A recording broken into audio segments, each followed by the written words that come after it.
সিলিকনের স্তন সরাতে বাধ্য হলেন মডেল অভিনেত্রী শার্লিন চোপড়া এবং নিজে হাতে তিনি নিয়ে বাকি তরুণীদের সতর্ক করলেন। अपनी बॉडी के साथ कोई खिलवाड़ ना करें। কি সিলিকনের স্তন?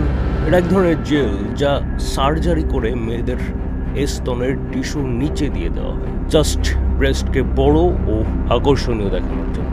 চিন্তা করে দেখেন আমরা কোন সময়ে বসবাস করছি যেখানে জাস্ট আকর্ষণীয় দেখানোর জন্য সার্জারি করে কেটে স্তনের টিস্যুর নিচে 700, 800, 900 গ্রামের সিলিকনের জেল ঢুকিয়ে দেওয়া হচ্ছে এবং আবার সেইটা সেলাই করে বন্ধ করে দেওয়া হচ্ছে জাস্ট দেখতে বড় ও আকর্ষণীয় দেখানোর জন্য।